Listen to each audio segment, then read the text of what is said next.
उत्तराखंड हिमालय की रमणीक पहाड़ी के बीच स्थित यह मायावती आश्रम स्वामी विवेकानंद की उत्तराखंड यात्रा का अंतिम पड़ाव था। इस आश्रम में उन्होंने 14 दिन तक रहकर अध्ययन किया, लेखन और पठन पाठन किया।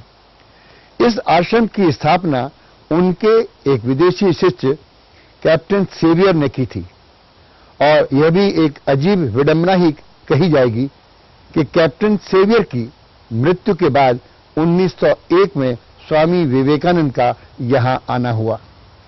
यह आश्रम स्थापित किया गया था इस उद्देश्य की पूर्ति के लिए कि यहां से अंतर्राष्ट्रीय स्तर तक वैदिक साहित्य, संस्कृति, आध्यात्म और वेदांत का प्रचार प्रसार किया। स्वामी विवेकानंद के व्यक्तित्व और उनके विचारों की गहराई को गंभीरता से समझने के क्रम में हमने भारत के जिन प्रमुख स्थलों का दौरा किया, उनमें कोलकाता खास है। विवेकानंद के जीवन का ज्यादातर समय इसी शहर में बीता था। विदेश प्रवास के बाद भारत वापस लौटने पर इसी शहर के बेलूर गांव में गंगा नदी के तट पर उन्होंने अपने गुरु स्वामी रामकृष्ण और उनकी आध्यात्मिक सोच को चिर स्थायी बनाने के उद्देश्य से ही रामकृष्ण मिशन और मठ की स्थापना की थी।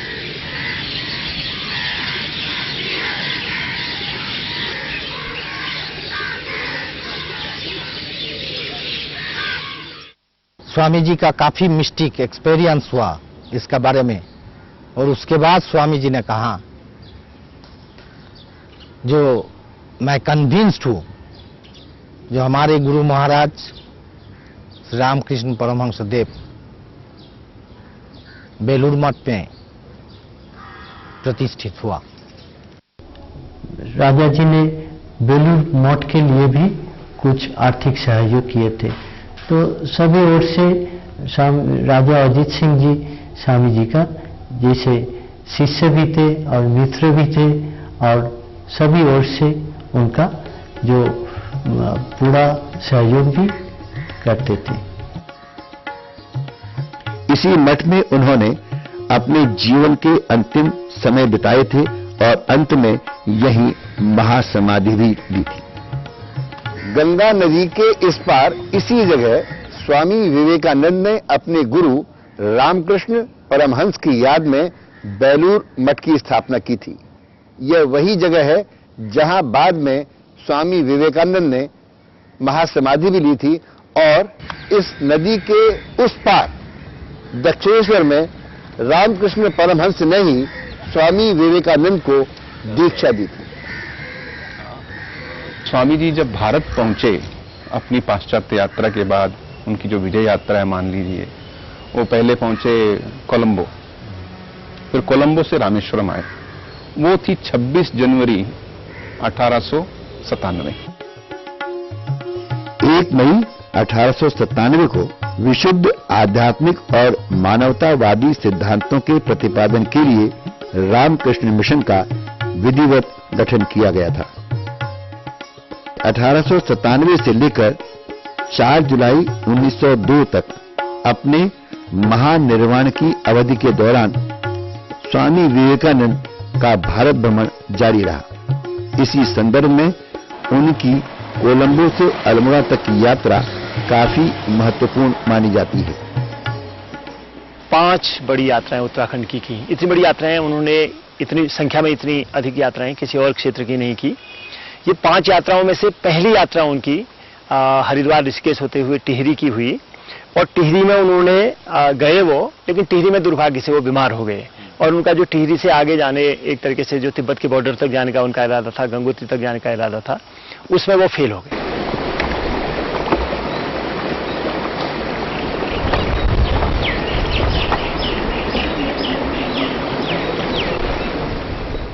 मई 1890 को जब स्वामी विवेकानंद काठगोदाम से नैनीताल होते हुए अल्मोड़ा की ओर जा रहे थे, तब कोसी और सिरोता नदी के इसी संगम पर बसे इसी पीपल के पेड़ के नीचे उन्होंने साधना की थी और इस साधना के बाद उनको यह दिव्य अनुभूति हुई कि संपूर्ण विश्व एक और अखंड है तथा सूक्ष्म परमाणु और विराट ब्रह्मांड प्रकृति के एक ही नियम से बने हैं।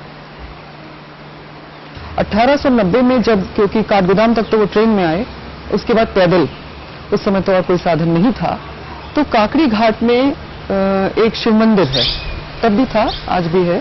पीपल के पेड़ के नीचे समाधिस्थ हो गए। उनके साथ अखंडानंद जी थे।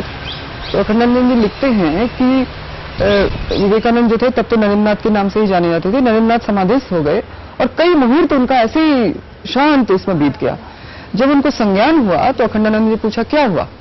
बोले देखो अखंडानंद, मुझे तो ऐसा लगा कि एक शुभ मुहूर्त व्यतीत हो गया। तो बोले क्या हुआ? तो उन्होंने उठाया, बगल में कुछ डायरी रखी हुई थी, बंगला में लिखा। उसमें ये लिखा उन्होंने, उसमें लिखा कि यत् पिंडे तत् ब्रह्मांडे, जो पुराणों में जिसका जिक्र है कि जो इस शरीर के अंदर परमाणु है उसमें वो जो है वही कॉस्मोस में है। तो माइक्रोकॉस्म और मैक्रोकॉस्म का जो संज्ञान उनको यहाँ हुआ वही उनके शिकागो लेक्चर का एक वृहद अंश बना। और हम इसको इस तरह से पाते हैं कि माइक्रोकॉस्म मतलब शरीर के अंदर जो कॉस्मोस है वो, और बाहर ब्रह्मांड में जो कॉस्मोस है वो। साइंटिफिकली जो सिमिलैरिटी उन्होंने उस समय 1890 में जुलाई अगस्त के किसी समय मॉनसून था उस समय, जो उनको संज्ञान हुआ और शिकागो में जो लेक्चर दिया, कहीं ना कहीं जो हिग्स बोसॉन और गॉड पार्टिकल की बात आज हम कर रहे हैं, जिसका प्रतिपादन आज 4 जुलाई 2012 को यूरोपीय वैज्ञानिकों ने किया, एकदम सिमिलर है।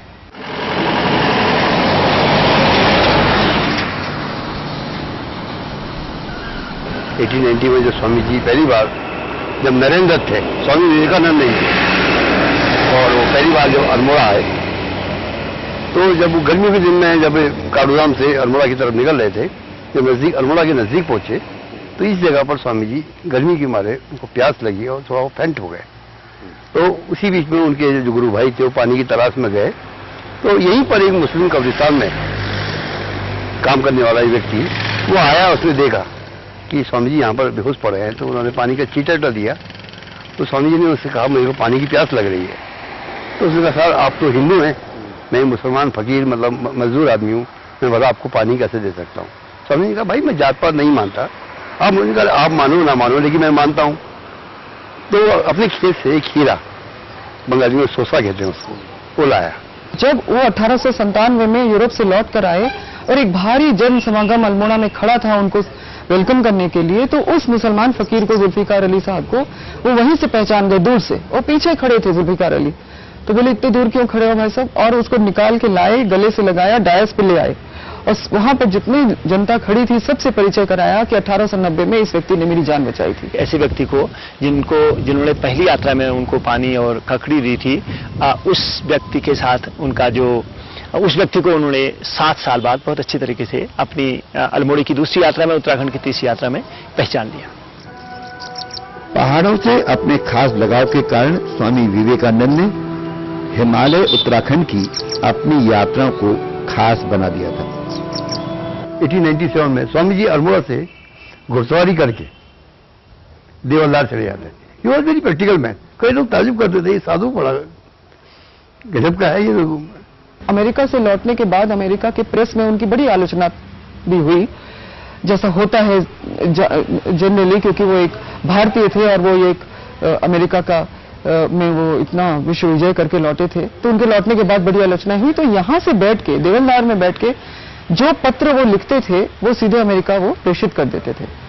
और लिखते लिखते उनकी ये स्थिति हो गई कि एक स्टेटस पे जाके अमेरिकन प्रेस को अपोलोजाइज करना पड़ा। ये विवेकानंद जी यहाँ आए थे, सुना था हमने पहले, और उनके और जो यहाँ शिष्य लोग आते हैं, कई बार आए हैं, बार बार यहाँ पर आते रहते हैं। तो अभी जो है उस वक्त में तो बहुत बढ़िया था, स्टेट बहुत अच्छी थी जहाँ तक हम लोगों ने देखा। तो अभी स्टेट की हालत आप देख ही रहे हैं वर्तमान में, ये जो है खंडहरी हो गया लगभग। अब यहाँ कुछ भी नहीं है, मतलब स्टेट नाम की कोई कुछ दिखता ही नहीं है। बाकी जो खाली अवशेष है वो दिखाई देते हैं। अल्मोड़ा शहर से 10 किलोमीटर की दूरी पर स्थित बियाबान घने जंगल के बीच स्थित इस कसार देवी मंदिर का स्वामी विवेकानंद के जीवन से गहरा संबंध रहा है। कहते हैं कि एक बार अल्मोड़ा प्रवास के दौरान उन्होंने अपने मेजबान बद्री शाह से इसके बारे में जानकारी ली और यहां आकर साधना की। सिस्टर निवेदिता लिखती है अपने पुस्तक my master as I saw him में कि विवेकानंद उनको बताते हैं कि कसार देवी नामक स्थान पर उनको ये उपलब्धि हुई कि इस देश में मातृशक्ति को शिक्षित करने की बहुत आवश्यकता है। जब अल्मोड़ा स्वामी जी के 3 बार अल्मोड़ा आगमन हुआ, पहली बार जब वो 1890 में आए थे, तब वो सिंबल पर एक परिवाजक थे नरेंद्रनाथ दत्त के रूप में, और उनके संग उनके गुरु भाई स्वामी अखंडानंद और स्वामी तुरानंद जी थे।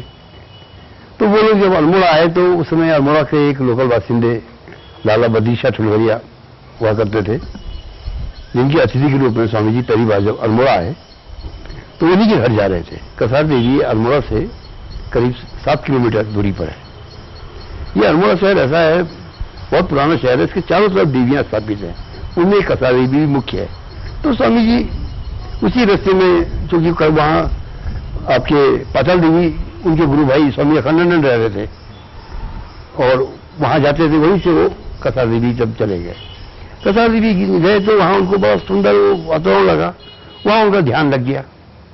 तो करीब 14-15 दिन स्वामी जी वही छोटी सी कैब मंदिर के पास हम लिखी होगी, वहां पर उन्होंने ध्यान लगाया कि करीब 14-15 दिन बाद स्वामी जी अल्मोड़ा आए तो उन्होंने बद्री शाह को कहा कि इतनी सुंदर वो जगह है, यहाँ से पूरा हिमालय दिखाई दे रहा, और मेरा इतना अच्छा ध्यान लगा कि मैं इतने दिन वहां रहा।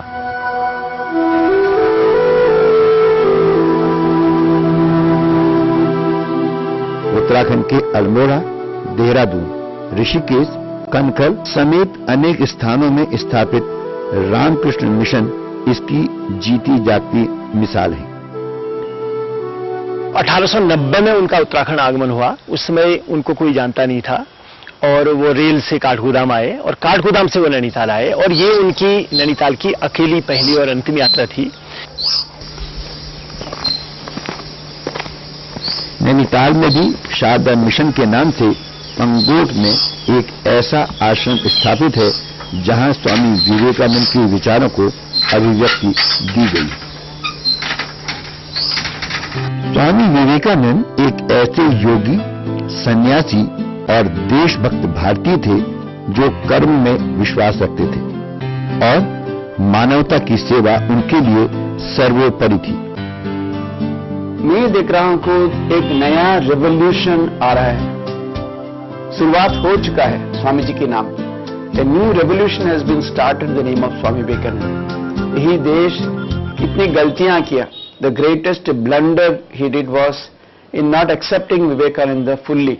उन्होंने तो 1902 साल में शरीर त्यागा, 1902 he gave up his body. लेकिन उसकी बात क्या, 110 साल बीत गया, अभी तक हम लोग ठीक ढंग से उनकी वाणी के अनुसार अभी तक काम पूर्ण मात्रा से चालू नहीं किया। उनके महानिर्वाण के बाद कुछ लोगों, संस्थाओं और संगठनों ने उनको धर्म, राजनीति, जाति, क्षेत्र और वर्ग विशेष के संकुचित दायरों में समेटने की कोशिश जरूर की, पर उनके लिए तो सिमुलिया मोहल्ले के फुटपाथ पर बैठे साधारण व्यक्ति से लेकर अमेरिका के व्हाइट हाउस में बैठे वहां के राष्ट्रपति तक सभी तबकों के इंसान एक जैसे थे।